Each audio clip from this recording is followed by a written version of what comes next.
اتر پردیش کی یوگی حکومت سے لے کر مقامی پولیس اور انتظامیہ تک سب صرف مندر، کنووں اور باولیوں کی تلاش میں مصروف ہیں۔ آج جامع مسجد کے قریب موجود عوامی کنویں پر سپریم کورٹ نے ایک اہم فیصلہ سنایا ہے، جس کے مطابق اس پر پوجا کرنے کی اجازت نہیں دی جا سکتی۔ عدالت نے اس عوامی کنویں کے استعمال کو جائز قرار دیا ہے، لیکن اس پر پوجا کرنے کی جو اجازت مقامی انتظامیہ نے دی تھی، اس پر روک لگا دی ہے۔ سنبھل میں اس کنویں کے حوالے سے تنازعہ اس وقت شروع ہوا جب مقامی میونسپلٹی نے اس کنویں کو ہری مندر قرار دیتے ہوئے اس پر پوجا کرنے کی اجازت دی۔ مقامی انتظامیہ کا کہنا تھا کہ یہ کنواں مذہبی اہمیت کا حامل ہے، لیکن اس فیصلے کے خلاف جامع مسجد کی کمیٹی نے سپریم کورٹ میں درخواست دائر کی تھی۔ سپریم کورٹ کی بینچ میں چیف جسٹس سنجیو کھنہ اور جسٹس سنجے کمار شامل تھے، جنہوں نے اس معاملے پر تفصیل سماعت کی۔ عدالت نے کہا کہ اگر یہ کنواں عوامی ہے تو اسے سب کے لیے کھلا رہنا چاہیے اور کسی بھی قسم کی پوجا پر پابندی لگائی جانی چاہیے۔ سپریم کورٹ نے واضح طور پر کہا کہ عوامی کنویں کا مقصد لوگوں کو پانی فراہم کرنا ہے، نہ کہ مذہبی عبادات کے لیے استعمال کیا جانا چاہیے۔ سماعت کے دوران عدالت نے اتر پردیش حکومت کو ہدایت دی کہ وہ اس معاملے میں 2 ہفتوں کے اندر اسٹیٹس رپورٹ جمع کرائے۔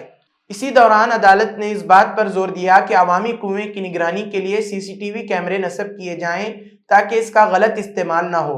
سپریم کورٹ نے اس کیس کی اگلی سماعت 21 فروری کو مقرر کی ہے، جب اس معاملے پر مزید تفصیل سے بحث کی جائے گی۔ عدالت کے اس فیصلے سے واضح ہے کہ عوامی مقامات پر مذہبی سرگرمیوں کے حوالے سے حساسیت اور قانون کی حکمرانی کا خیال رکھا جائے گا۔ کرناٹکا کے بیدر میں ایک 18 سالہ دلت شخص کو اونچی ذات کی ہندو برادری سے تعلق رکھنے والی ایک لڑکی سے تعلقات کی وجہ سے لڑکی کے خاندان نے دلت نوجوان کو پیٹ پیٹ کر قتل کر دیا۔ مقتول کی شناخت سمیت کمار کے طور پر کی گئی ہے، جو کملا نگر کے گورنمنٹ فرسٹ گریڈ کالج میں BSc سال اول کا طالب علم تھا۔ رپورٹ کے مطابق بدھ کو گرفتار لڑکی کے والد اور بھائی کو جمعرات کو JMFC عدالت میں پیش کیا گیا، جہاں انہیں 14 دن کی عدالتی تحویل میں دے دیا گیا۔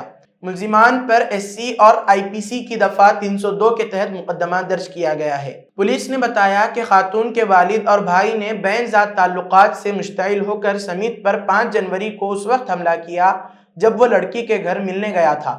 پولیس نے بتایا کہ جب گھر والے واپس لوٹے تو اس کے والد کشن گاولی اور بھائی راہل گاولی نے سمیت کو لڑکی کے ساتھ دیکھ لیا۔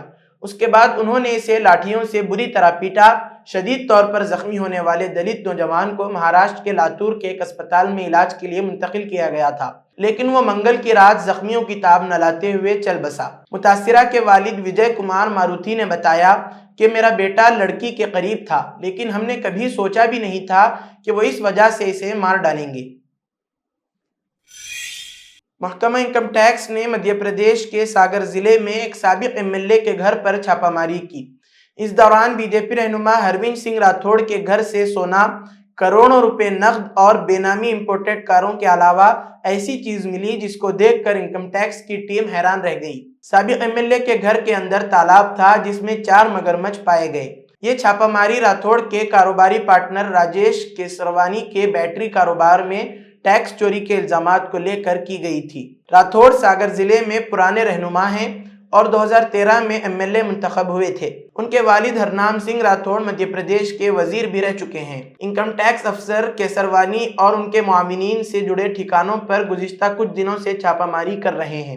رپورٹ میں کہا گیا ہے کہ جمعہ کو چھاپہ ماری کے دوران افسروں نے احاطے کے اندر بنے ایک تالاب میں 4 مگرمچھ دیکھے۔ انہوں نے اس کی اطلاع محکمہ جنگلات کو دی۔ مدھیہ پردیش کے فارسٹ فورس کے سربراہ اسیم شریواستو نے مگرمچھ ملنے کی تصدیق کرتے ہوئے بتایا کہ انہیں بحفاظت تحویل میں لیتے ہوئے وائلڈ لائف پروٹیکشن ایکٹ کے تحت ملزمین کے خلاف مقدمہ درج کر لیا گیا ہے۔ انہوں نے کہا کہ برآمد کیے گئے مگرمچھوں کی صحت کی جانچ بھی کی جا رہی ہے، حالانکہ انہوں نے یہ بتانے سے انکار کیا کہ مگرمچھ کس کے گھر سے ملے ہیں۔ ابھی تک 155 کروڑ روپے کی ٹیکس چوری کا انکشاف ہوا ہے۔ 3 کروڑ روپے نقد، سونا چاندی وغیرہ بھی برآمد کیا گیا ہے۔ یہ بھی بتایا گیا ہے کہ سابق MLA کی ہی 140 کروڑ روپے کی ٹیکس چوری پکڑی گئی ہے، جو کنسٹرکشن کا کاروبار بھی کرتے ہیں۔